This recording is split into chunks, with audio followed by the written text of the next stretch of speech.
Hello বন্ধুরা, কেমন আছেন সবাই? আশা করছি সবাই অনেক অনেক ভালো আছেন। অনেক দিন ধরে বাংলাদেশের ছাত্র আন্দোলন দেখে যেটা বুঝলাম, সাকিব আল হাসান শুধুমাত্র ক্রিকেট মাঠেই বিশ্বসেরা। ছাত্রদের প্রতি তার কোনো মায়া মমতা বলে কিছু নেই। বন্যার ভগবান তৌহিদ আফ্রিদি শুধুমাত্র পানিতে ডুবে যাওয়া মানুষদেরই সাহায্য করেন। তাছাড়া চঞ্চল ব্যারিস্টার সুমন সবাই আসলে রাজনীতির গোলাম। তো এর আগের ভিডিওগুলিতে আমরা মূলত অন্য টপিক নিয়ে জেনেছি। তো আজকে আমরা জানবো বা আলোচনা করব কোটা আন্দোলনের স্বার্থবাদী বা অর্থলোভী কয়জন জনপ্রিয় ব্যক্তিকে নিয়ে। মূলত যাদের জন্য তারা বেঁচে আছে, তাদের এই বেহাল অবস্থায় সেই বিশিষ্ট ব্যক্তিদের কোনো মাথা ব্যথা বা কোনো অসুবিধে নেই। তো যাই হোক, যারা চ্যানেলে নতুন ভিউয়ার্স তারা চ্যানেলটিকে অবশ্যই সাবস্ক্রাইব করে দিন আর ভিডিওটিতে একটি লাইক অবশ্যই করুন। বাংলার জনপ্রিয় ইউটিউবার তৌহিদ আফ্রিদি তিনি তার ইনস্টাগ্রাম বা ইউটিউব বা ফেসবুকে ছাত্রদের পক্ষে বা কোটা আন্দোলন নিয়ে কোনো কিছু মন্তব্য করেননি। কিন্তু শেখ হাসিনা দেশ ছেড়ে পালানোর পর তিনি তার ফেসবুক, ইনস্টাগ্রাম এবং ইউটিউবে একটি ভিডিও পোস্ট করেছেন, যেটা ছিল ভালো থেকো সবাই। আর ইনস্টাগ্রাম, ফেসবুকের প্রোফাইল পিকচার চেঞ্জ করে তিনি সেখানে লাগিয়েছেন স্বাধীন। তো এখানে এখন কি বলবেন? নাটক কম করো প্রিয়। তো যাই হোক, তিনি হয়তো বিশেষ কারণে ছাত্রদের সাহায্যে আসতে পারেননি। জিয়াউল ফারুক অপূর্ব আর এক বাংলাদেশের জনপ্রিয় অভিনেতা অপূর্ব, তার সামর্থ্য থাকার পরেও তিনি এই কোটা আন্দোলনে ছাত্রদের পক্ষে কোনো কথাই বলেননি। যাদের কারণে তাদের পেট চলে, সেই ছাত্রদের হয়ে এই আন্দোলনে তার ছায়া পর্যন্ত পড়েনি। তিনি কোথাও কোটা আন্দোলন নিয়ে কোনো কিছু মন্তব্য করেননি।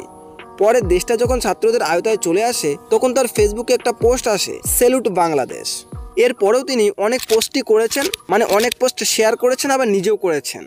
যেমন এটা তিনি শেয়ার করেছেন যে এই স্বাধীনতা বাংলাদেশের মানুষের। এই মুহূর্ত থেকে দেশ ও দেশের মানুষের সম্পদ রক্ষার দায়িত্ব আমাদের সবার, কারণ এসব আমাদের প্রাণের বাংলাদেশের। তো মূলত এই পোস্টটি তিনি শেয়ার করেছেন।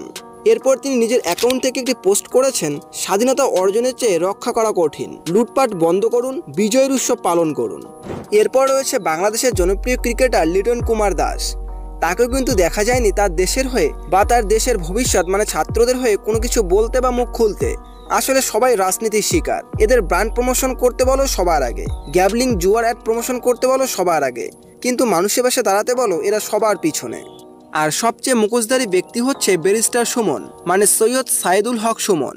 তিনি বাংলাদেশের একজন আইনজীবী ও রাজনীতিবিদ। এই কোটা আন্দোলনে তাকে ছাত্রদের পক্ষে কোনো কিছু বলা তো দূরের কথা, তিনি সরকারের পক্ষ নিয়ে বলেন, জননেত্রী শেখ হাসিনারে তোমরা ক্ষমতা থেকে নামাইতে চাও? এতেই বোঝা গেল তোমাদের মনের মধ্যে সততা নাই।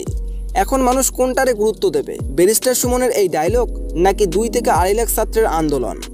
আরও রয়েছে অভিনেতা চঞ্চল চৌধুরী, তিনিও ছাত্র আন্দোলন সম্পর্কে কোনো মুখই খোলেননি।